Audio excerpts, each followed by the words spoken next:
اس کے بارے میں یہ کہ اس نے تقریباً کم و بیش 90 لوگوں تک کا قتل کرا تھا اس نے جادو کے زور پہ، اور اس کا یہ کہنا تھا کہ اس کا کام ہی صرف مارنے کا تھا، جو اور کوئی کام ہی نہیں کرتا تھا۔ اس کو خونی جادوگر اسی وجہ سے کہا گیا تھا۔ لیکن اس کے مرنے کے بعد کیا ہوا میں آپ کو وہ بتاؤں گا کہ جس اذیت ناک موت یہ مرا تھا، اور پھر اس کا ہمزاد جو جگایا تھا، اس کے بارے میں آج آپ کو بتاؤں گا۔ پہلے میں اس ماسٹر لنگڑے کے بارے میں آپ کو بتا دوں۔ اس کے بارے میں کہتے ہیں کہ یہ اس وقت یعنی کہ سن 70 کی بات ہے، سن 70 کے اندر یہ انسان کا قتل کرنے کے لیے، مارنے کے لیے جادو کے زور پر اس وقت یہ 20 سے 25 ہزار روپے لیا کرتا تھا، اور یہ کہتا تھا کہ رات 12 بجے تک یہ بندہ زندہ نہیں ہوگا، اور یہ کہتا تھا دعوے کے ساتھ کہ 12:05 پہ بھی اگر یہ مرا تو اس کو میں نے نہیں مارا، اگر پورے 12 بجے مرا ہے تو میں نے مارا ہے، اور اپنے پیسے وہ اس کام کے پیسے لیا کرتا تھا۔ کہتے ہیں کہ جب یہ مرنے کے تقریباً 4 دن کے بعد لوگوں کو پتہ چلا کہ یہ مر گیا۔ اچھا، یہ ایک قبرستان میں ایک کھولی میں رہا کرتا تھا، اور اس کی کھولی میں کسی کا آنا جانا نہیں تھا۔ یہ جب نہیں ملتا تھا تو لوگوں سے دنوں تک، مہینوں تک نہیں ملتا تھا۔ تو جب یہ مرنے کے بعد پھر اس نے قبرستان میں آنے والے جانے والے لوگوں کو تنگ و پریشان کرنا شروع کر دیا۔ اس کے ہمزاد نے جو اس کے ساتھ چیزیں تھیں، تابیں، ان چیزوں نے سب کو تنگ و پریشان کرنے لگ گیا۔ کہتے ہیں کہ جب یہ مرا تھا تو اس کی جو لاش تھی نا، تقریباً 4-5 دن اس کھولی کے اندر پڑی رہی تھی۔ اس کی لاش کو چینٹیوں نے کھا لیا تھا، اس کی آنکھیں بالکل خالی کر دیا تھا، اس کا آنکھوں کا حصہ۔ اس کے جسم کے اعضاء مختلف جگہوں پہ جو نا زخم پڑے ہوئے تھے، اور وہ جانور نوچ کے اس کے کیڑے مکوڑے کھا گئے تھے۔ جب لوگوں کو پتہ چلا تو لوگوں نے اس کو دیکھا، کچھ لوگ وہاں پہ اکٹھا ہوئے سانگڑ کے اندر، اور اس کو وہاں سے نکال کے اس کے اوپر پانی ڈال کے اس کو ایسی قبرستان میں دفنا دیا تھا۔ کہتے ہیں کہ پھر اس کھولی کے اندر، جس کھولی میں یہ مرا تھا نا، وہاں پہ رات کو آوازیں آتی تھیں، بابا بابا بابا کہاں ہو، بابا کہاں ہو، اور دروازے ہلتے تھے، پوری کھولی ہلتی تھی۔ تو ہوتا یہ تھا کہ جب لوگ قبرستان کے اندر فاتحہ پڑھنے آتے یا کسی میت کو لینے آتے یا دفنانے آتے تو یہ ان لوگوں کو تنگ کرتا تھا وہاں پہ۔ تو جو قبرستان میں آنے والے لوگ ہوا کرتے تھے نا، ان کے اندر خوف مسلط کرتا تھا۔ تو دادا میاں نے، ہمارے جو دادا استاد تھے، انہوں نے ایک دفعہ میاں حضور کو بلایا اور کہا کہ جاؤ طارق، تم سانگڑ جاؤ، اور فلاں قبرستان کے اندر ماسٹر لنگڑا مرا ہے، اس کو وہاں دفنایا ہے، اور وہ اتنا خطرناک ہے کہ وہ لوگوں کو اس طریقے کے تنگ و پریشان کرتا ہے۔ تو دادا استاد نے ہمارے میاں حضور کو بھیجا کہ جاؤ تم سانگڑ جاؤ، اور سانگڑ جا کر ماسٹر لنگڑا مر گیا، اور وہ اس طریقے سے وہاں واقعات ہو رہے ہیں، تو تم جا کے اس کے ہمزاد کو اس کو قید کرو جا کے۔ تو میاں حضور فرماتے ہیں کہ میں سن 1974 یا 75 کی بات ہے، تو میں اس وقت سانگڑ گیا تھا۔ تو جب دادا استاد نے یہ بات میاں حضور کو فرمائی تھی تو میاں حضور نے فرمایا تھا، میاں حضور سانگڑ تو مجھے نہیں پتہ کہاں ہے اور یہ کس جگہ پر ہے۔ تو دادا استاد کے پاس ان کا ایک شاگرد تھا، وہ بلوچ تھا، تو دادا میاں نے اس کو بولا، دادا استاد نے اس کو بولا کہ جاؤ تم اس کو سانگڑ لے جاؤ۔ تو پاپا جب سانگڑ پہنچے، اور جب پاپا اس قبرستان پہنچے، جب اس گورکن کا پتہ کرا، اس گورکن سے ملاقات ہوئی، تو اس گورکن ڈر گیا، کہہ رہا نہیں میں وہاں نہیں جاؤں گا، کیونکہ وہاں پہ کھولی میں آوازیں آتی ہیں رات کو۔ وہ قبرستان کی دیوار کے ساتھ تھی کھولی اس کی، یعنی کہ یہ قبرستان کا احاطہ تھا، اور کھولی کے یہ قبرستان کا احاطہ تھا، یہ قبرستان کے بالکل دیوار کے ساتھ اس کی کھولی بنی ہوئی تھی جہاں پہ یہ رہا کرتا تھا۔ اس کھولی کے پاس سے جس کا گزر ہوتا تھا نا، یہ سمجھ لو کہ اس کے اندر خوف و دہشت اتنی ہوتی تھی کہ لوگ اس خوف و دہشت کے مارے لوگ بے ہوش ہو جایا کرتے تھے، لوگ وہاں سے جانا آنا چھوڑ دیا کرتے تھے، باقاعدہ لوگوں کو وہاں پہ چیخنے چلانے کی آوازیں آیا کرتی تھیں۔ تو جب اس گورکن کو بتایا، اس گورکن نے بتایا کہ میں وہاں نہیں جاؤں گا اور نہ میں اس ماسٹر لنگڑے کی قبر بتاؤں گا کہاں پر ہے۔ تو خیر بہت میں حضور فرماتے ہیں کہ ہم نے اس کی منتیں کریں، جو اس کا جو بلوچ تھا وہ تھوڑا سا اپنا زمیندار تھا، اس کے کچھ تعلقات تو ایک اصل رسوخ والا بندہ تھا، تو اس نے اس کے اوپر پریشر ڈال کے اس کے معلومات لی، اس نے پھر بتایا اس کے بارے میں، پھر وہ ہمیں اس جگہ پہ لے کر گیا، اس کھولی پہ لے کر گیا، پھر اس کی قبر پہ لے کے گیا۔ تو میں حضور فرماتے ہیں پھر میں نے اس کے معاملات کو وہاں پہ قید کیا اور پھر وہاں سے کچھ چیزوں کو میں حاصل کر پھر وہاں پہ لے کر آیا۔ اس کا تو ایک طریقہ کار بتایا تھا، لیکن اب میں بیٹھا ہوں اس وقت سوشل میڈیا پہ اور کیمرے کے آگے، تو یقیناً اب کچھ باتیں اگر میں کہوں تو وہ لوگوں کو بالکل بھی ہضم نہیں ہوں گی اور وہ کرنی بھی نہیں چاہیے، اور خیر اس کی شریعت بھی اس چیز کی اجازت نہیں دیتی، تو اس لیے میں اس معاملات میں اپنی زبان ہی بند رکھوں تو بہتر ہے۔ اور دوسری بات یہ ہے کہ جب میں حضور اس کھولی کے اندر، میں حضور فرماتے ہیں کہ میں نے 40 دن گزارے تھے، اور ان جتنی بھی شیاطین حمزات تھے نا، ان سب کو میں حضور نے حاضر کرا کے وہاں پہ اس کو ختم کرا تھا، اور جو اس کے حمزات تھا میں حضور اس کو لے کر آئے تھے۔ پھر وہاں پہ لوگوں کی جان چھٹی تھی اور پھر لوگ قبرستان میں آنا جانا لوگوں نے شروع کیا تھا۔ تو اصل مقصد یہ کام کرنا میاں حضور کا ان لوگوں کے لیے بھلائی کے لیے تھا کہ جو لوگ وہاں پہ پریشان تھے ان شیاطین کی وجہ سے۔ تو میاں حضور نے ان معاملات کو وہاں سے سمیٹا اور سمیٹ کر پھر لے کر آئے تھے یہاں پر۔ یہ تھا ماسٹر لنگڑے کا معاملہ، ماسٹر لنگڑے کا واقعہ، جو میاں حضور نے جس طریقے سے اس کا کام کیا تھا۔ میاں حضور فرماتے ہیں کہ میں نے جس طریقے سے اس کو حاضر کیا تھا نا، وہ پورا واقعہ، پورا طریقہ کار میں نے سمجھایا تھا کہ میں نے کس طریقے سے کیا تھا، کیا کیا سامان رکھا تھا، کیا آیا تھا، پھر کیا بات ہوئی تھی، یہ پوری ڈیٹیلز میں حضور نے تفصیلی بتائی تھی اس ماسٹر لنگڑے کے بارے میں، کیونکہ وہ کچھ خوفناک معاملات ہیں، وہ کچھ منظر تھے، اس لیے میں انشاءاللہ اس کے متعلق تو اتنی کھل کے گفتگو نہیں کر سکتا، لیکن میں تھوڑی تھوڑی آپ سے کرتا رہوں گا۔ اور اب ہم بات کرتے ہیں یہ کالا کلوہ کون ہے۔ آپ نے اکثر عملیات سفلی میں جو لوگ سفلی جادوگر کرتے ہیں، جو لوگ سفلی علم کرتے ہیں، یا جو لوگ گندا علم کرتے ہیں، جو کالا علم کرتے ہیں، وہ اس نام سے اچھی طریقے سے واقف ہوں گے کہ کالا کلوہ کیا ہے، اس کی کیا حقیقت ہے، کالا کلوے کے بعد کچا کلوہ کیا ہے، اس کی کیا حقیقت ہے، اور چھوٹا کلوہ کیا ہے، اس کی کیا حقیقت ہے۔ انڈیا کے اندر اس کو مختلف ناموں سے پکارا جاتا ہے۔ کچھ انڈین میں اس کو ناٹا کلوہ بھی کہتے ہیں، کچھ کالا کلوہ بھی کہتے ہیں، کچھ چھوٹا کلوہ بھی کہتے ہیں، اور کچھ کچا کلوہ بھی کہتے ہیں۔ آج میں آپ کو بارے میں بتاؤں کہ یہ اصل میں ہے کیا۔ میں شروع کرتا ہوں کچا کلوہ سے۔ اچھا، کچا کلوہ بیسیکلی کہتے ہیں کہ جو دودھ پیتے بچے ہوتے ہیں نا، جو دودھ پینے کی عمر سے لے کے 1 سال کی عمر تک جو بچے مر جاتے ہیں، یعنی کہ پیدائش سے لے کر 1 سال کی عمر میں کسی بھی دوران ان کا جو انتقال ہو جاتا ہے نا، ان بچوں کے حمزات کو جگایا جاتا ہے۔ جب ان بچوں کے حمزات کو جگایا جاتا ہے نا، وہ کچا کلوہ بنتا ہے، اس کو کچا کلوہ کہتے ہیں۔ اور یہ سمجھ لیں کہ ہمارے مذہب کے اندر یہ حرام ہے، گناہ ہے، اور یہ سمجھ لیں کہ اس کرنے والے کی بخشش نہیں ہے، ایسا کرنے والے لوگوں کی۔ لیکن اب ظاہر سی بات ہے، جہاں پہ اچھے لوگ ہوتے ہیں وہاں پہ برے لوگ بھی یقیناً ہوتے ہیں، اور جو کالے لوگ علم کرنے والے ہوتے ہیں، کالا جادو کرنے والے ہوتے ہیں، کیوں ان کو کہا گیا ہے کہ یہ جہنمی ہے؟ اسی وجہ سے کہ ان کے جو یہ فعل ہوتے ہیں نا، ان فعل کی وجہ سے ان کو جہنمی قرار دیا گیا ہے کہ ان کی بخشش نہیں ہے، اور ان کے پاس جانے والے بھی نقصان دہ، وہ بھی انہیں اس میں شمار ہوتے ہیں جو ان سے مدد طلب کرتے ہیں، یعنی کہ جادو کرنے اور کروانے والا دونوں جہنمی ہیں۔ آئی بس سمجھ۔ اب میں تھوڑا سا آپ کو اس کا پس منظر بتا دیتا ہوں تاکہ آپ لوگوں کے دلوں میں ان کے لیے شدید اور سخت نفرت پیدا ہو کہ یہ لوگ کس طریقے کا فعل کرتے ہیں۔ آپ کو صرف اور صرف یہ بتانے کا مقصد یہی ہے کہ جو لوگ کہتے ہیں نا کہ کالا جادو کالے جادو سے ہی ختم ہوتا ہے۔ اب ایک نیک شخص، ایک مسلمان گھرانہ، اس کے اوپر اگر کالا جادو ہوا ہے تو اس کو لوگ بولتے ہیں نا کہ بھائی تم کالے والے کے پاس ہی جاؤ، اسی سے کرواؤ تو تمہارا کام ہوگا۔ اب میں ان کی حقیقت آپ کو بتاؤں کہ کس طرح آپ کے ایمان سے کھیلتے ہیں ایسے لوگ، جو یہ لوگ ایسا بولتے ہیں، اور جب آپ جاتے ہیں تو پھر آپ بھی اسی زمرے کے اندر آتے ہیں۔ اب میں آپ کو کچے کلوے کی تھوڑی سی حقیقت بتاتا ہوں کہ جو کالے علم کرنے والے جو لوگ ہوتے ہیں نا، دیکھیں سب سے بڑی بات یہ ہے کہ ایمان تو ان کے دل میں ہوتا نہیں ہے۔ ایمان تو اسی دن نکل جاتا ہے کہ جس دن یہ شرک کا پہلا کلام پڑھتے ہیں، جس دن یہ پہلا قدم اٹھاتے ہیں اپنے اس راستے کے لیے۔ ایمان سے تو وہ خارج ہو جاتے ہیں، مسلمان اسلام سے تو وہ لوگ خارج ہو جاتے ہیں، ان کا اسلام سے کوئی تعلق نہیں ہوتا۔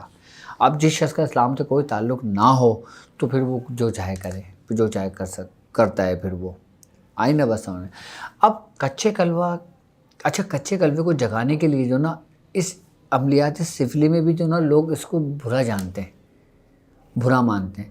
باقاعدہ اس کے جو بڑے بڑے جو استاد ہوتے ہیں نا وہ بھی منع کرتے ہیں کہ تم کچا کلوہ نہ جگاؤ, تم پکا کلوہ نہ جگاؤ. اس کو منع کرتے ہیں باقاعدہ. کیوں؟ کیونکہ یہ ایک بڑی اذیت ناک موت ہوتی ہے. یہ جو مارتے ہیں نا, جو حمزاد کو جو جگایا جاتا ہے. اب اس کا حمزاد کا جگانے کا میں آپ کو ایک چھوٹا سا طریقہ کار سمجھا دیتا ہوں. جو شیاطین ہوتے ہیں نا, جو کھالے جادوگر ہوتے ہیں, یہ جو ملعون لوگ ہوتے ہیں, یہ لوگ کرتے یہ ہیں کہ جب بچہ پیدا ہوتا ہے اور پیدا ہونے کے مہینے 2 مہینے 3 مہینے بعد جب اس بچے کا کوئی نہ کوئی حادثاتی صورت کے اندر کوئی وصال ہو جاتا ہے, یعنی کہ جل جاتا ہے, اور یا کوئی حادثاتی اموات ہو جاتی ہے, یا ایسے معاملات میں, یا اس کی فیملی کے اوپر جادو کیا ہو جس کی وجہ سے وہ بچہ بھی مرا ہو. آئی نا بات سمجھ میں. ایک تو دیکھیں وہ ہوتا ہے جو قدرت کی طرف سے ہو اموات, ایک وہ اموات ہوتی ہے جو حادثاتی اموات ہوں. حادثاتی اموات کے اندر جو بچے مر جاتے ہیں نا, پھر یہ جادوگر جو ہوتے ہیں نا اس کی کھوج میں ہوتے ہیں کہ ایسے بچوں کی قبر کا کھوج پتہ لگائیں کہ وہ بچے کون لوگ ہیں. پھر یہ کرتے یہ ہیں کہ یہ جو نا اپنے ساتھ تقریباً 5 لیٹر دودھ لے کے جاتے ہیں اسی قبر پہ, اور یہ پھر اس قبر کو کھودتے ہیں, اس بچے کو نکالتے ہیں معصوم, اور اس کو باقاعدہ اس ٹرے میں جہاں پہ دودھ ہوتے ہیں وہاں پہ اس کو لٹال دیتے ہیں. پھر یہ شیطان لوگ اپنے منتر پڑھتے ہیں, اپنے کام کرتے ہیں اور اپنے اس کو کرتے ہیں. تو وہ جو حمزاد ہوتا ہے نا, تو وہ پھر رونے لگتا ہے بچہ زور زور سے. اچھا بچہ رونے لگتا ہے, پھر وہ بچہ کھڑا ہو جاتا ہے. پھر جب بچہ وہ کھڑا ہوتا ہے نا, پھر وہ قول و قرار کرتا ہے اس سے عامل کے ساتھ. اچھا منتر اور اس میں لازمی یہ کام یہ لوگ شیطانی, بس آپ کو پتہ ہے کہ غلط کام کا طریقہ غلط ہی ہوتا ہے.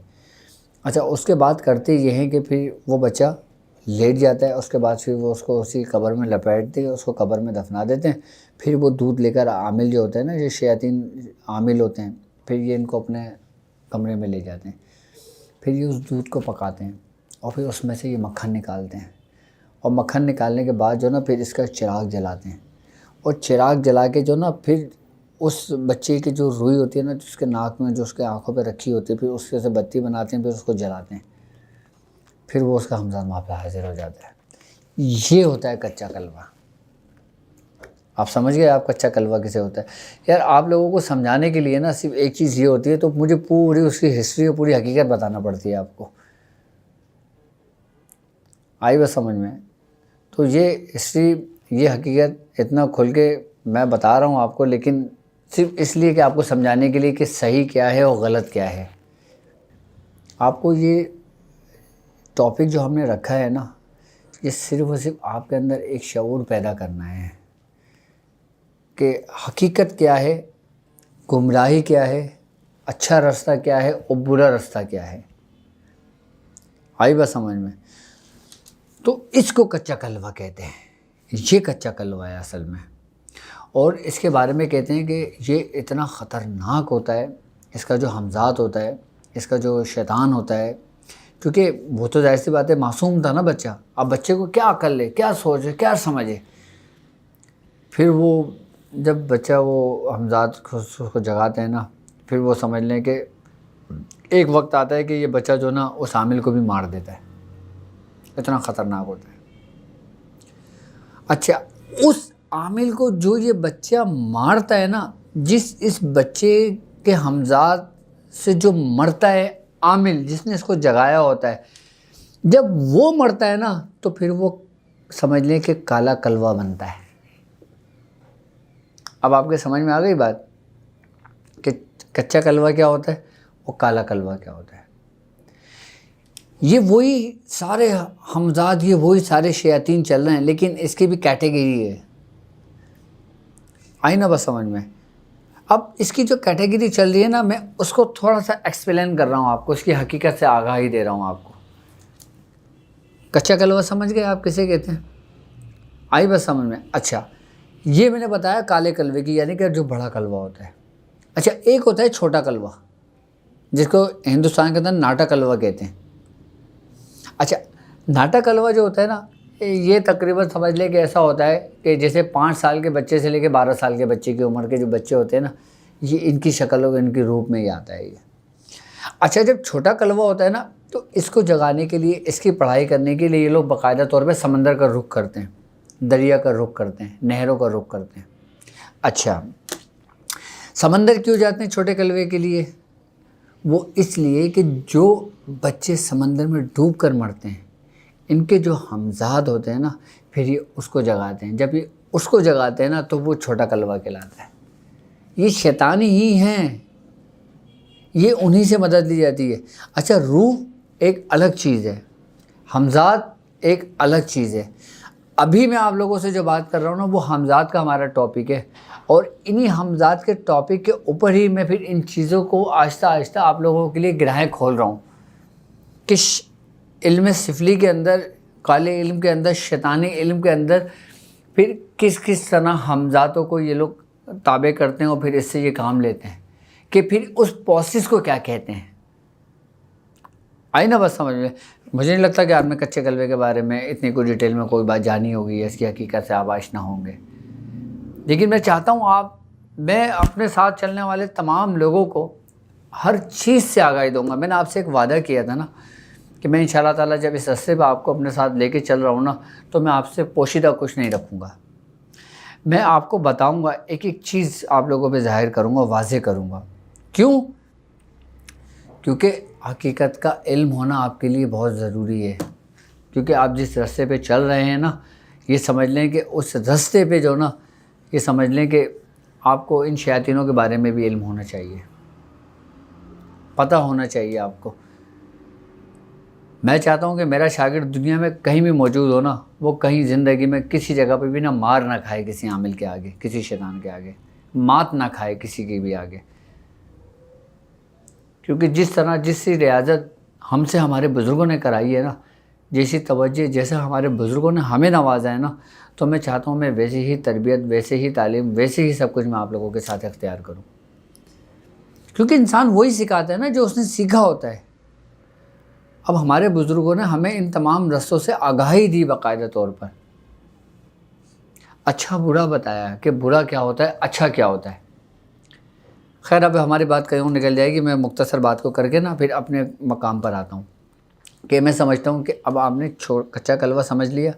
اچھا چھوٹا کلوہ، جو ناٹا کلوہ جسے کہتے ہیں، وہ میں نے بتا دیا آپ کو، جو سمندر میں جو ایسے لوگ بچے جو مرتے ہیں، جو اس عمر کے بچے ہوتے ہیں نا، پھر یہ اس کے ہمزاد کو پھر اس کو حاضر کرتے ہیں، پھر وہ بھی بہت خطرناک ہوتا ہے۔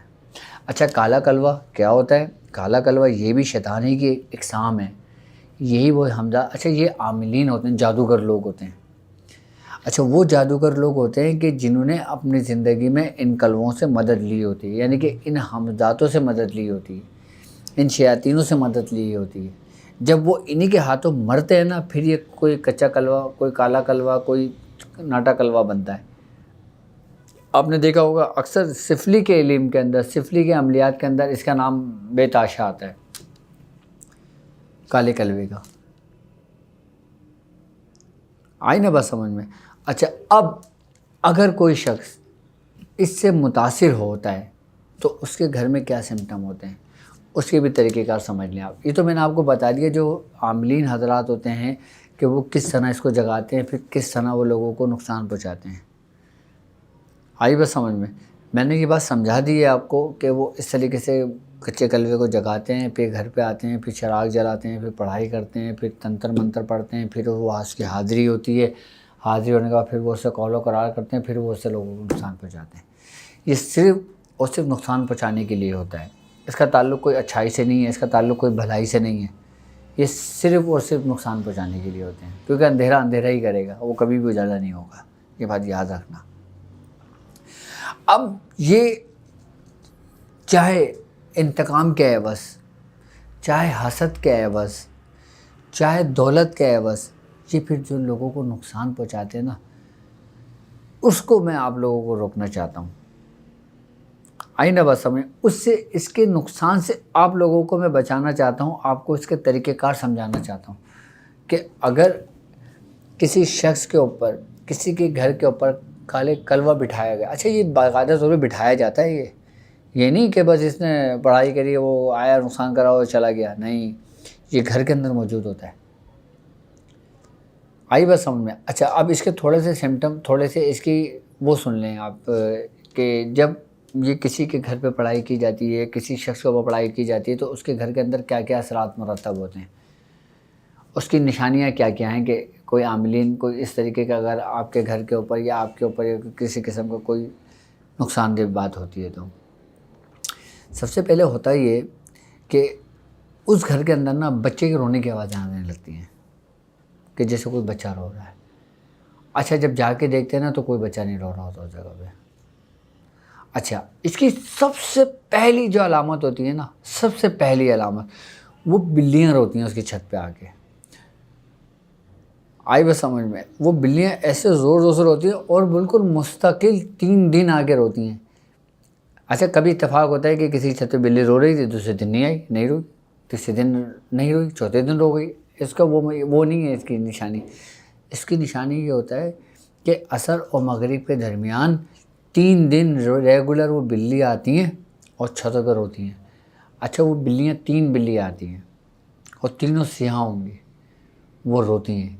اس کے بعد پھر یہ اس گھر کے اندر کچا کلوا آتا ہے، اور جب یہ آتا ہے نا تو اس گھر کے اندر بچے کے رونے کی آواز آنی شروع ہو جاتی ہیں۔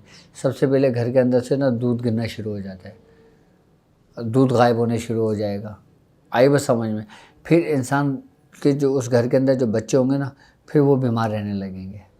اچھا بیمار رہنے کے ساتھ ساتھ پھر ان بچوں کے اندر وہ سمٹم پیدا ہو جائیں گے کہ ایک ایسی حرکت کرنا کہ جو سمجھ لیں کہ غیر اخلاقی ہو، ان بچوں کے اندر وہ کیفیت پیدا ہو جاتی ہیں۔ وہ یہ شیاطین حمزاتی ان کے جسم کے اندر داخل ہو کے پھر یہ نقصان پہنچا رہے ہوتے ہیں۔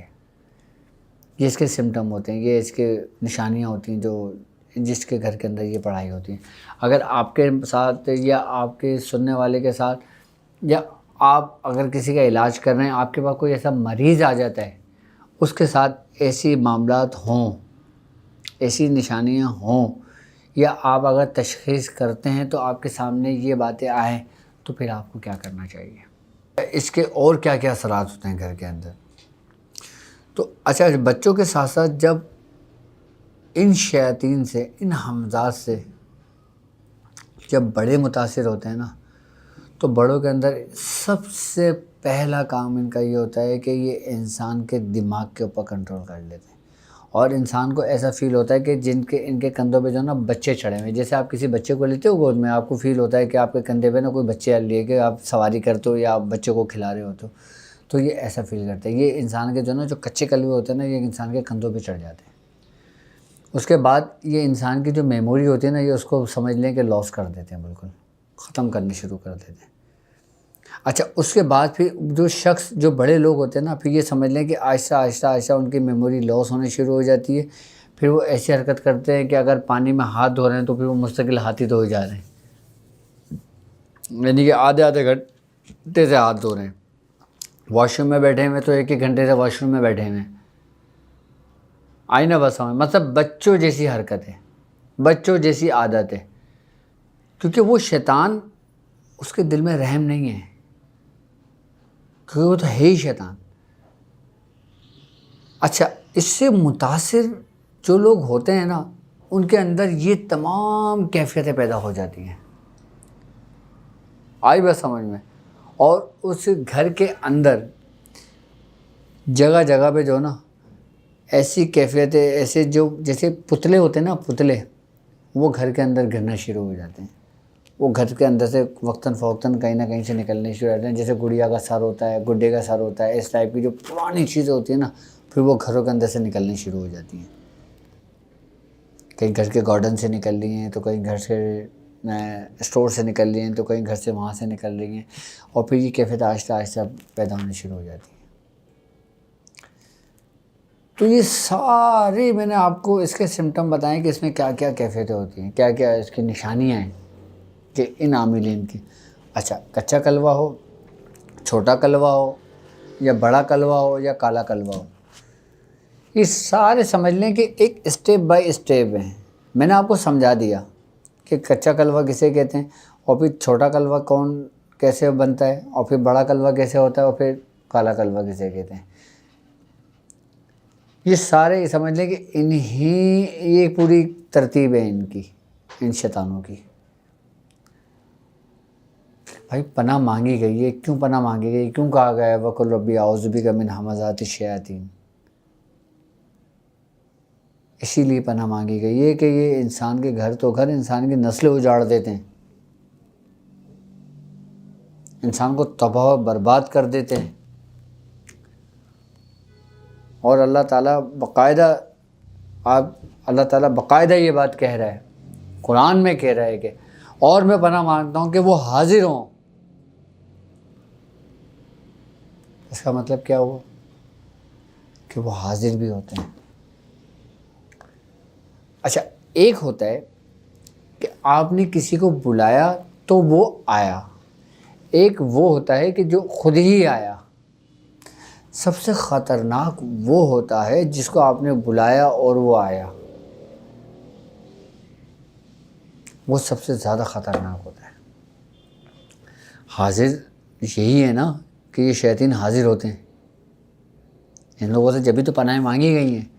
انسان جب دیکھو، اللہ تبارک تعالیٰ قرآن میں کہتا ہے کہ جو شخص ہماری یاد سے تغافل برتتا ہے ہم اس پہ شیطان مسلط کر دیتے ہیں، اور وہ شیطان اس کے ساتھ ساتھ رہتا ہے، اور وہ یہ سمجھتا ہے کہ میں ہدایت پر ہوں، جبکہ وہ ہدایت پر نہیں ہوتا.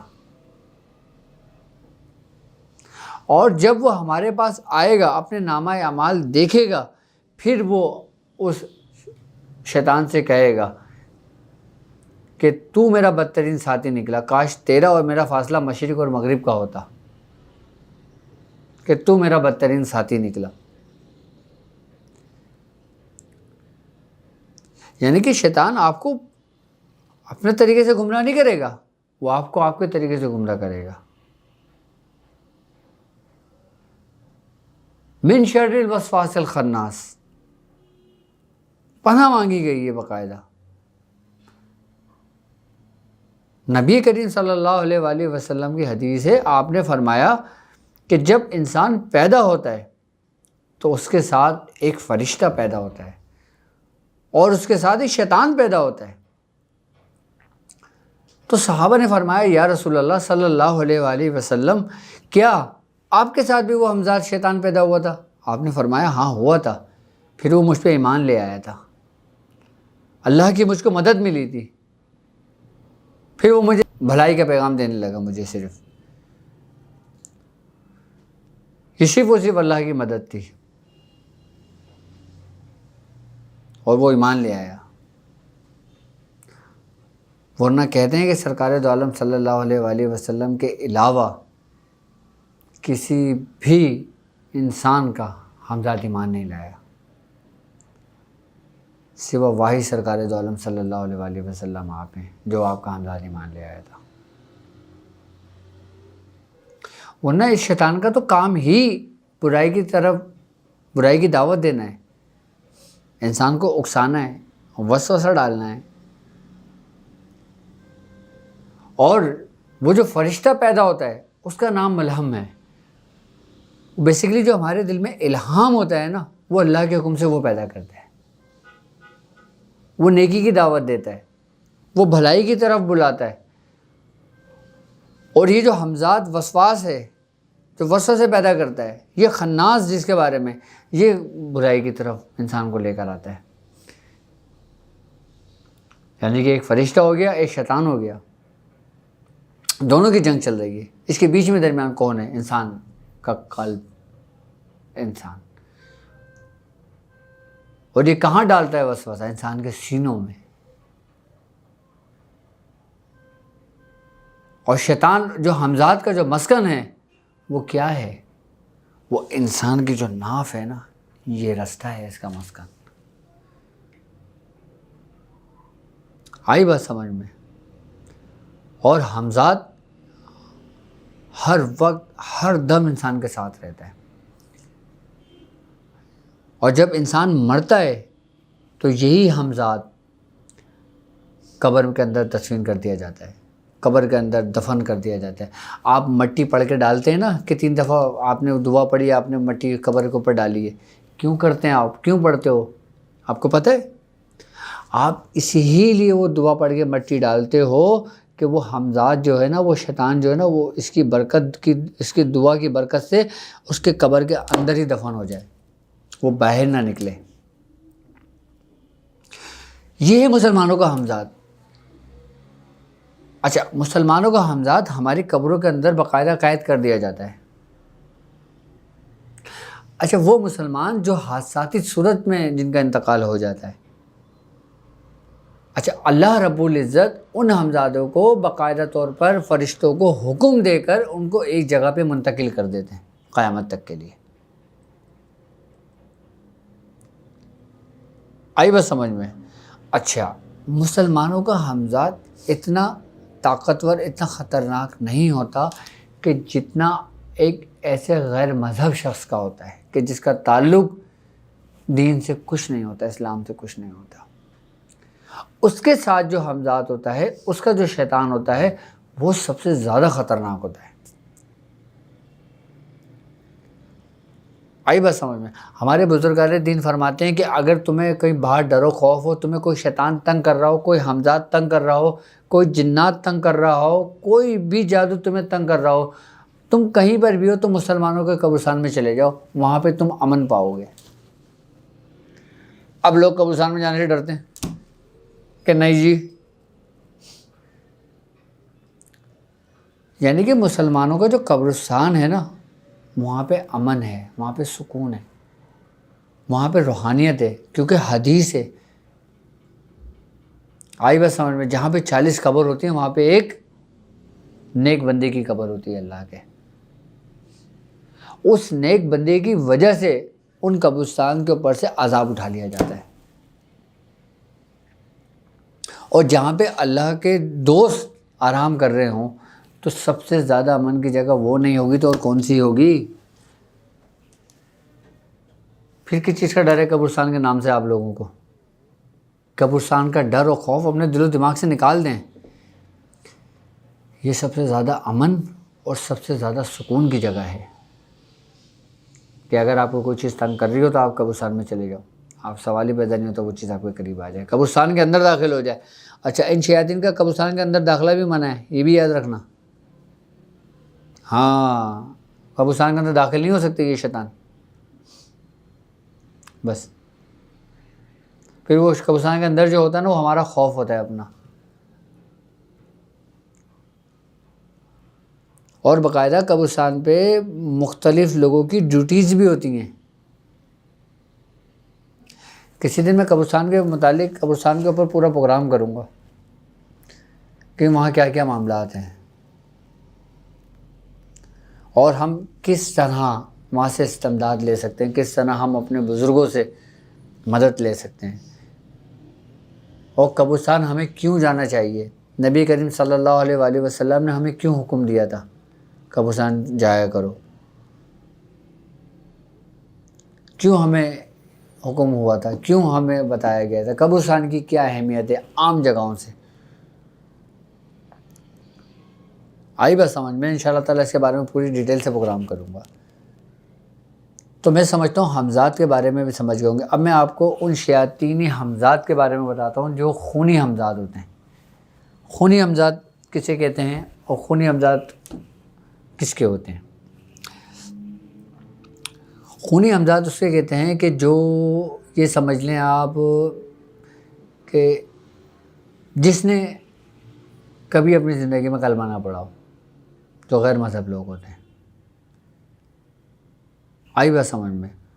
اور اس کے ساتھ ساتھ وہ ایسے کاموں میں مبتلا ہوں کہ ان کی زندگی گناہوں میں اور دلدلوں میں دھس گئی ہو، اور ان کا تعلق جادو سے ہو، یعنی جادوگر سے ہو۔ اب ظاہر سی بات ہے، جو دوسرے لوگ ہوتے ہیں وہ ضروری نہیں کہ جادوگر ہوں، لیکن میں ان کی بات کر رہا ہوں جو جادوگر ہوتے ہیں۔ جب وہ لوگ مرتے ہیں نا، تو جب ان کے جو حمزات ہوتے ہیں نا، پھر وہ خونی حمزات بنتے ہیں۔ اس کی وجہ یہ ہوتی ہے کہ جو کالے علم کرنے والے لوگ ہوتے ہیں، جو اغور کرنے والے لوگ ہوتے ہیں، یا جو قبالہ کرنے والے جو لوگ ہوتے ہیں، آئی نا بات سمجھ میں، ان کے ماتحت جو وہ شیطانی قوتیں ہوتی ہیں نا، جو ان کی زندگی میں ہوتی ہیں، ان کے پاس ان کے تابع، جو وہ ان سے کام لیتے ہیں باقاعدہ طور پر، پھر جب ان سے وہ کام لیتے ہیں باقاعدہ طور پر، وہ کام تو کرتے ہیں ان کے، آئی بس سمجھ میں، لیکن پھر جب وہ اپنا کام لے لیتے ہیں نا، پھر اس کے بعد پھر وہ اسی عاملین کو مار دیتے ہیں،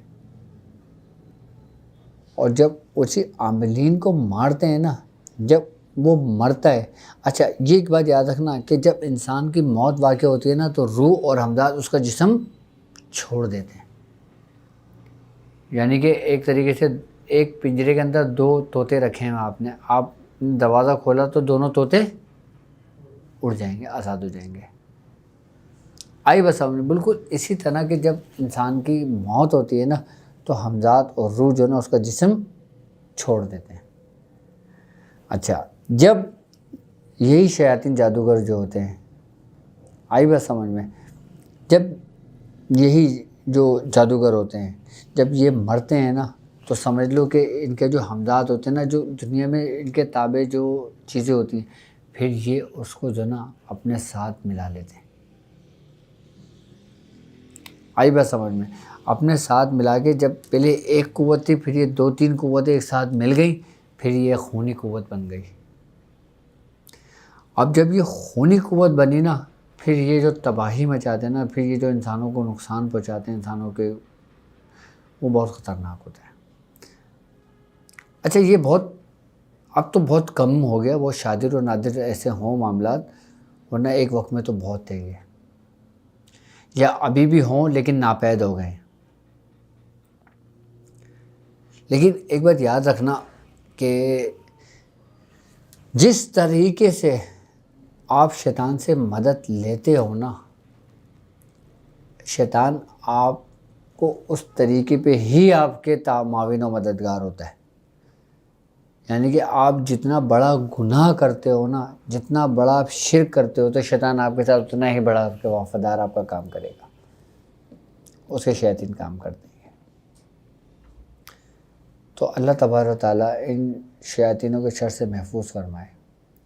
اچھا میں آپ کو ایک بات اور بتاؤں، یہ تو چیز ہے جو حمزات جگانے کی بات تھی، ایک جادوگر جو ہوتے ہیں نا، جو عاملین ہوتے ہیں، کالے جادو کرنے والے، وہ باقاعدہ ان جناتوں کو بھی حاضر کرتے ہیں جو شیاطین جنات ہوتے ہیں، جن کا تعلق بھی جادوگری سے ہوتا ہے۔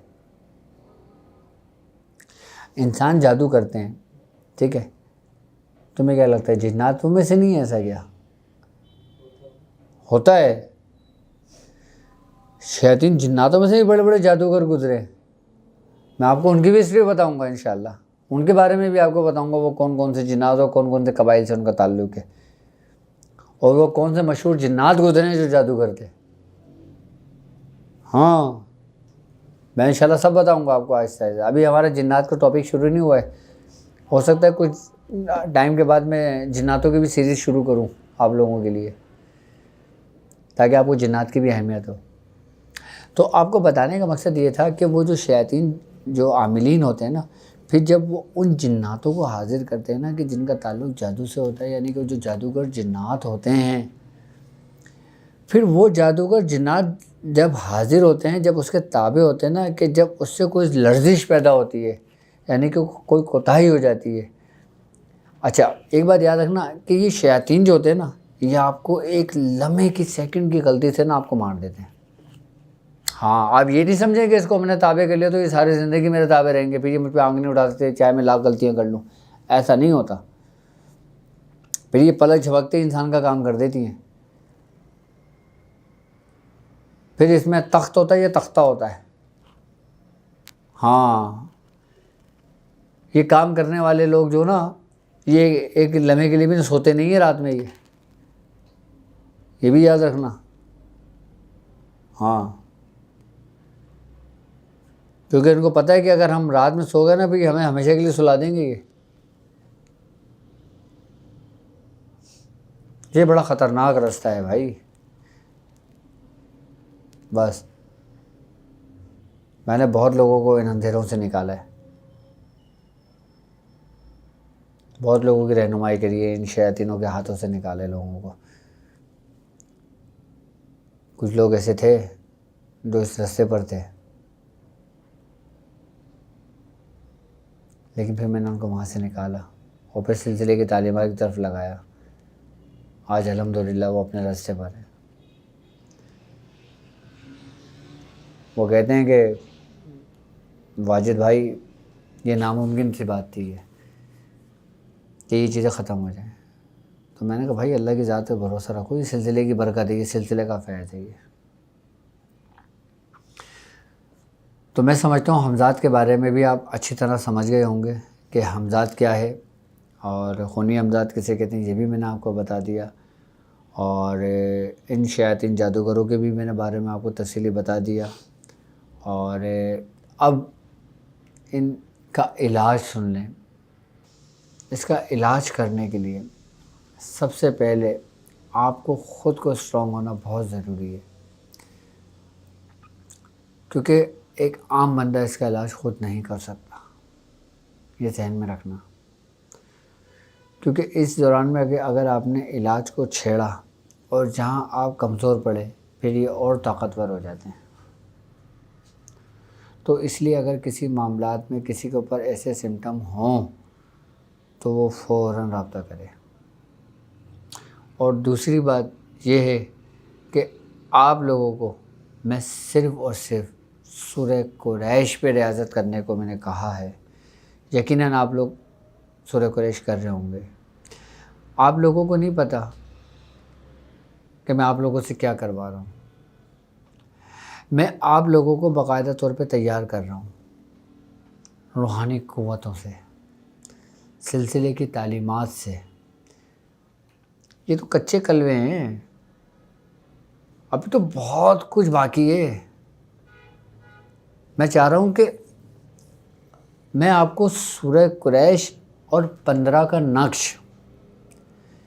اور میڈیٹیشن کی جو توجہ ہے، ان تینوں چیزوں سے جو نا آپ کو اتنا کامل اور اتنا پختہ کر دوں، اور آپ کو اتنے طریقہ کار صرف انہی تینوں چیزوں سے میں آپ کو بتا دوں کہ آپ کی زندگی کے لیے آپ کے جتنے بھی شیاطین ہیں اس دنیا کے اندر، اور جتنے بھی طریقے سے ہیں، چاہے وہ سفلی ہو، اگوری ہو، کالا ہو، پیلا ہو، نیلا ہو، جو بھی جادو ہو،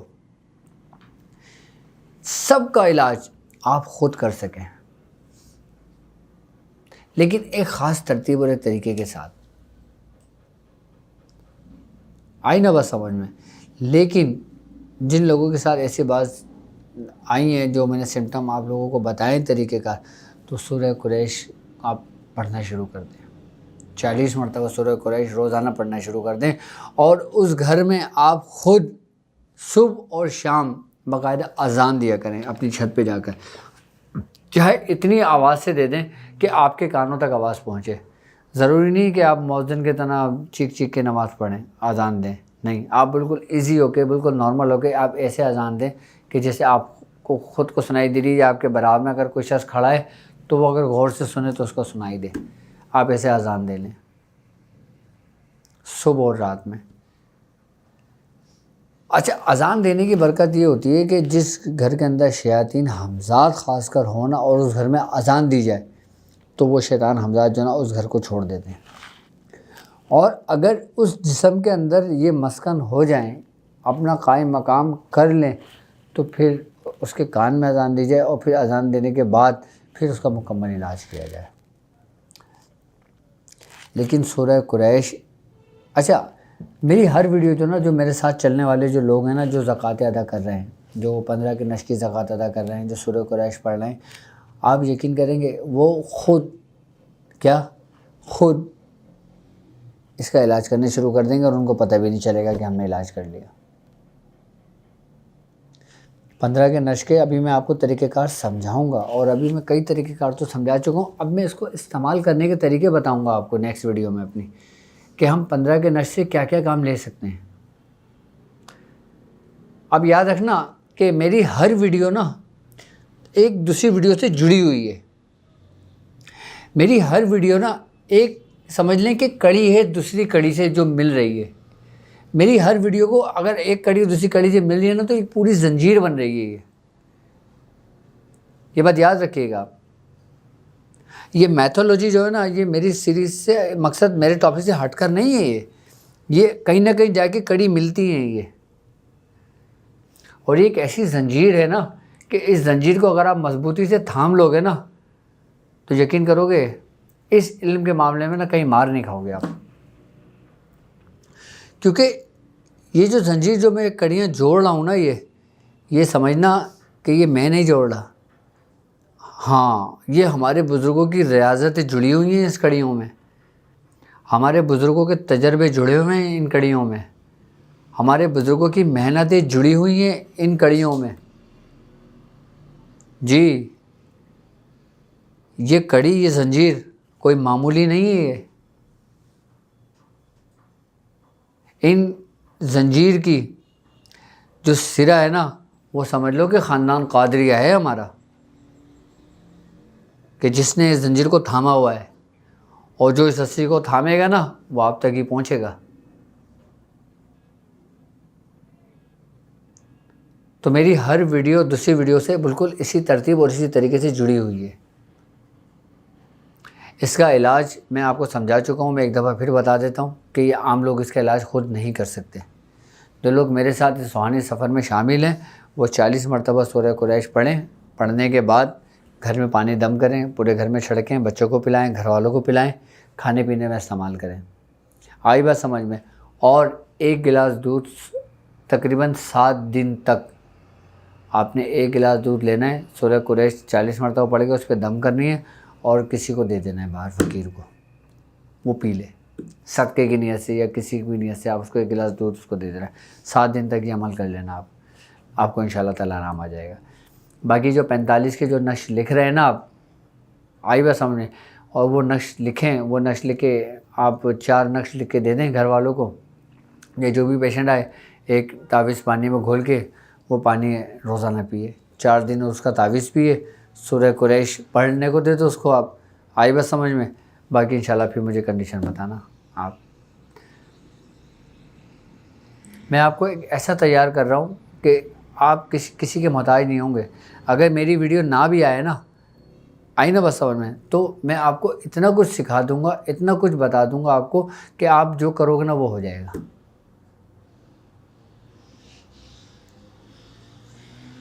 میں نہیں چاہتا کہ آپ میرے محتاج ہوں, میں نہیں چاہتا کہ آپ کسی اور کے محتاج ہوں. میں چاہتا ہوں کہ آپ خود کفیل ہوں, آپ خود اپنے معاملات کو حل کریں. جس طرح جس کی ریاضت ہمارے بزرگوں نے ہم کو کروائی ہے نا, انشاءاللہ تعالی ہم آپ کو کرواتے ہیں. اچھا لوگ جو ان حمزات کے چکر میں پڑتے ہیں نا, جو لوگ یہ کہتے ہیں کہ یار ہمیں حمزات کا عمل کرا دو, ہم حمزات کا عمل کر لیتے ہیں, یہ آسانی کے ساتھ ہو جائے گا اور یہ جلدی ہو جائے گا اور اس میں کوئی ڈر و خوف نہیں ہے. تو ایک بات یاد رکھنا, حمزات کا جو عمل ہوتا ہے نا یہ بہت خطرناک عمل ہوتا ہے. ہاں ہم سمجھتے ہیں کہ حمزات کا عمل جو نا آسان ہوتا ہے. حمزات کا عمل ایسے نہیں کرنا چاہیے بغیر استاد کے. آئی بات سمجھ میں کہ جب تک آپ کے پیچھے آپ کی پشت مضبوط نہ ہو نا, تو یہ حمزات جگاتے وقت اگر آپ سے کوئی لرزش سے کوئی جگہ غلطی ہو جاتی ہے تو یہ چیز آپ کو مار دیتی ہے. اچھا اگر حمزات جگانا بھی ہو نا تو انسان جو نا صرف اس سے کرے کہ جیسے میاں حضور نے کرا تھا. کیا کہ وہ جو حمزات تھا نا جب وہ مرا تھا تو وہ لوگوں کو باقاعدہ طور پہ وہاں پہ نقصان پہنچا رہا تھا اس قبرستان میں, اس جگہ پر, کیونکہ اس کی کھولی قبرستان سے باہر تھی, جس طریقے سے میں نے سمجھایا تھا. تو قبرستان میں آنے والے لوگوں کو نا تنگ و پریشان کرتے تھے. آئی بات سمجھ میں. اگر کسی ایسے معاملات میں کوئی سرزد ہو نا تو انسان پھر یہ کام کرے, ورنہ یہ کام نہ کرے. اس کو باقاعدہ طور پہ اس کو قید کر دے. آئی بات سمجھ میں. لیکن ایک بات یاد رکھنا کہ یہ حمزات جگانے کے جو معاملات ہوتے ہیں نا, میں کیا بتاؤں, دل تو کرتا ہے کہ کھل کر بتا دوں، لیکن بس نہیں بتا سکتا۔ بس اتنا ہی کہوں گا آپ سے کہ اس کے متعلق احتیاط کرنی چاہیے۔ ہاں، کیونکہ ہمزاد جگانے کے معاملات، ہمزاد جگانے کے چکر میں جو نا سمجھ لیں کہ ہمارا دین اس چیز کی اجازت نہیں دیتا، اور جس چیز کا آپ کا دین اجازت نہیں دیتا، شریعت آپ کو اجازت نہیں دیتی، وہ کام آپ کو نہیں کرنا چاہیے۔ ہاں، اگر کوئی ہمزاد آپ کو مل جائے، ہمزاد مل جانے سے مطلب یہ ہوتا ہے کہ آپ کسی کا علاج کرنے گئے ہیں، اس جگہ پہ کوئی ہمزاد ہو، آپ اس ہمزاد کو حاضر کر کے آپ اپنے تابع کر لیں اس کو، اس میں کوئی کباہت نہیں ہے، کیونکہ آپ نے اس کو مصیبت سے نجات دلائی ہے، اور جس کو مصیبت سے نجات دلائی ہے، جس ہمزاد شیطان کو آپ نے اپنے پاس رکھا ہے، آپ اسے کام لیں، کرے گا۔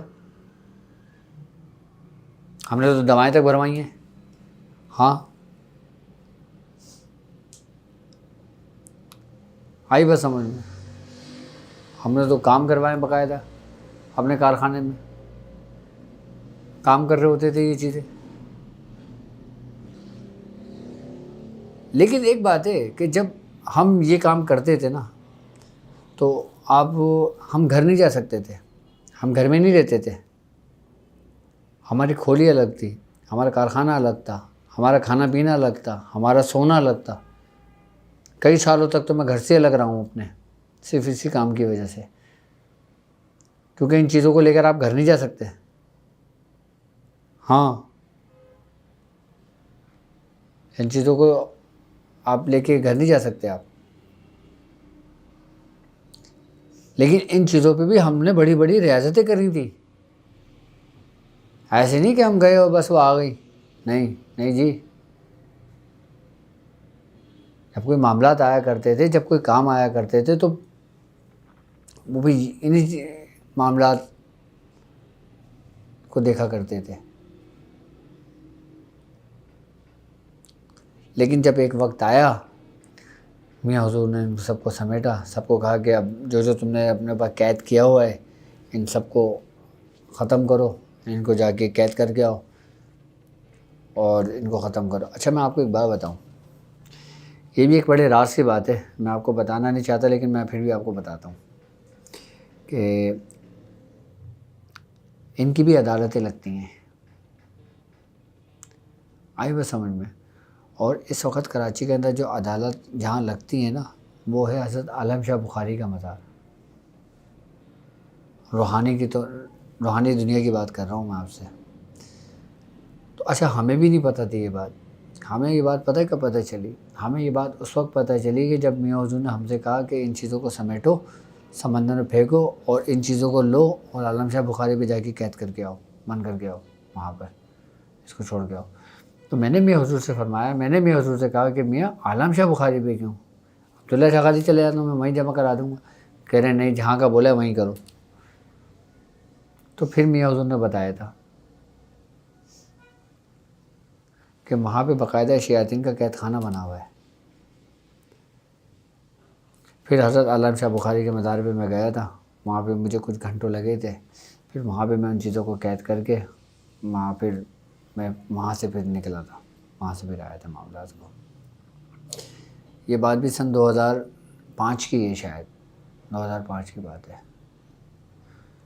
2004 یا 5، انہی سن کے بعد ہے، درمیان کا بات ہے، آج 15-16 سال ہو گئے اس بات کو بھی۔ لیکن جب میاں حضور نے چھڑوایا تھا، پھر میں نے ان چیزوں کو آزاد کر دیا تھا۔ پھر سلسلے کی تعلیمات، پھر سلسلے کے ذکر و اذکار، پھر سلسلے کے اشغال، پھر سلسلے کے معاملات، پھر اس کو لے کے چلے تھے۔ پھر جب اس کو لے کے چلے تھے تو پھر ہمیں بڑا افسوس ہوا تھا اپنے اوپر، ہم نے کہا یار ہم نے تو اپنی زندگی ضائع کر دی پچھلی، اصل تو یہ ہے۔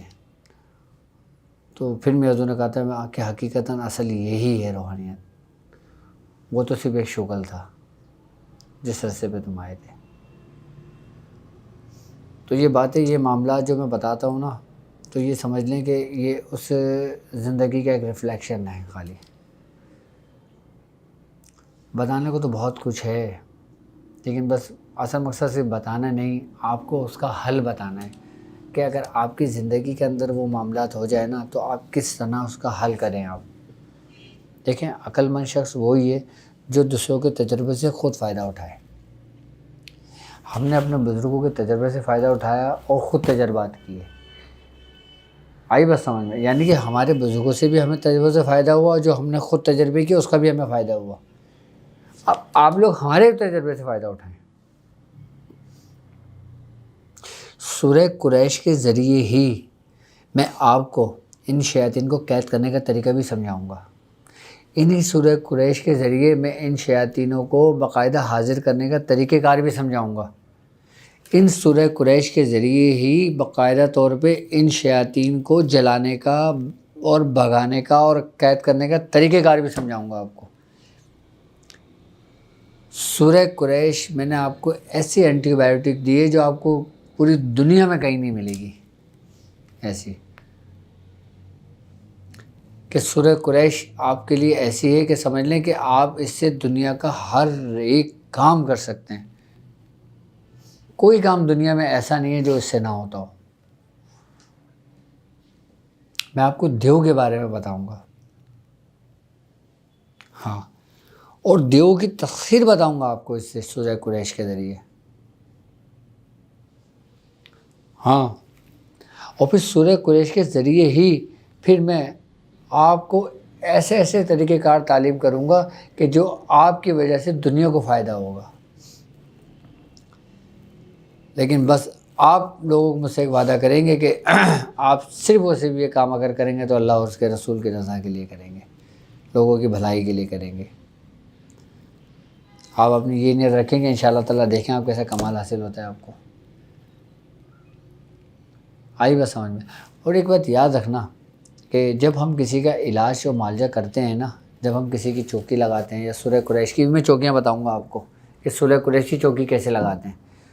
جب ہم کسی کا علاج کرتے ہیں نا تو اس کے اندر ہمیں بخورات کا استعمال کرنا پڑتا ہے. ہمیں اس کے اندر باقاعدہ کچھ ایسے سامان کا بندوبست کرنا پڑتا ہے کہ جس کی وجہ سے پھر ان چیزوں کو ہم حاصل کرتے ہیں، اس میں آسانی ہو جاتی ہے. پھر باقاعدہ طور پہ ان کی خوراکوں کو دیا جاتا ہے. ان بخورات کا استعمال کر کے ان کی خوشبوؤں کا استعمال کیا جاتا ہے. وہ چیزیں جو ہوتی ہیں نا بخورات، وہ مہنگے ہوتے ہیں، اس میں خرچہ ہوتا ہے اصل چیز. باقی کام کسی کا مشکل نہیں ہوتا، کوئی کام کوئی بھی ناممکن نہیں ہے. ہاں، صرف اور صرف کیا ہے، انہی چیزوں کا استعمال، انہی چیزوں کا طریقہ کار کہ کتنے دن کون سا بخور جلے گا، پھر کتنے دن بعد بخور کب تبدیل ہوگا، کتنے دن کے بعد اس کو خوراک دی جائے گی، کتنے دن کے بعد یہ کام ہمارا مکمل ہوگا. یہ اصل طریقہ کار ہے. یہ چیزیں سیکھنے کے لیے لوگ جو نا سالوں سالوں لوگوں کے چپلی کھینچ دیتے ہیں اپنی. لیکن یہ میرا وعدہ ہے آپ سے کہ میں انشاءاللہ تعالیٰ آپ کو اچھی چپل میں سب کچھ بتاؤں گا کہ آپ کی چپل نہیں گھسے گی. آپ کو ہر چیز گھر بیٹھے ملے گی، آپ کو سب طریقہ کار، آپ کو ہر ایک وہ چیز میں آپ کو انشاءاللہ تعالیٰ اس کے طریقہ کار سمجھاؤں گا. سورہ قریش کے اتنے لاتعداد طریقے ہیں نا. صرف 1100 کی اگر میں بات کروں نا، یہ تو صرف مختصر طریقے ہیں 1100 سے. جی، سورہ قریش کے اتنے طریقے نا کہ سمجھ لیں کہ آپ کی سوچ ہوگی کام کرنے کے. الحمدللہ سورہ قریش پہ ہمارے بزرگوں کو بڑا کمانڈ حاصل ہے. ہمارے بزرگوں کی سورہ قریش پہ بڑی گرفت ہے، اور سورہ قریش کی ہمارے بزرگوں پہ بڑی گرفت ہے. ہمارے بزرگوں کی گرفت سے مراد ان کی ریاضت ہے، اور سورہ قریش کی گرفت سے مراد اس کی روحانیت ان کے اندر منتقل ہے. اور میں سمجھتا ہوں انشاءاللہ یہ سیریز، یہ ویڈیو آپ کو پسند آئی ہوگی. اور اگر اس سے متعلق مزید آپ کے دل و دماغ میں کوئی سوالات ہوں یا کوئی ایسے معاملات ہوں جو آپ پوچھنا چاہیں تو آپ مجھ سے کمنٹس میں پوچھ سکتے ہیں. اور ٹیلی گرام پہ ہمارا گروپ ہے باقاعدہ پریکٹس آف میڈیٹیشن کے نام سے. اور جو خواتین کا گروپ بالکل الگ ہے، اور جو مرد حضرات کا گروپ ہے وہ بالکل الگ ہے. جو میری بہنیں خواتین ہیں وہ اپنا گروپ جوائن کریں لیڈیز کا، پریکٹس آف میڈیٹیشن کا ٹیلی گرام پہ، اور جو مرد حضرات ہیں وہ گروپ جوائن کر لیں۔ باقاعدہ دونوں گروپ کے جو لنکس ہیں وہ ڈسکرپشن میں موجود ہے، اور ڈسکرپشن میں ہمارے کال سینٹر کا ہمارا بھی نمبر موجود ہے، آپ اس پہ بھی ہمیں اپنے میسیج اور ای میل بھی آپ ہمیں کر سکتے ہیں، ہم سے رہنمائی لے سکتے ہیں کسی بھی معاملات میں، اور انشاءاللہ تعالی بہت جلد آپ سے ملاقات ہوگی، اس سے کہ آپ اپنا بہت زیادہ خیال رکھیں گے۔ السلام علیکم ورحمۃ اللہ وبرکاتہ۔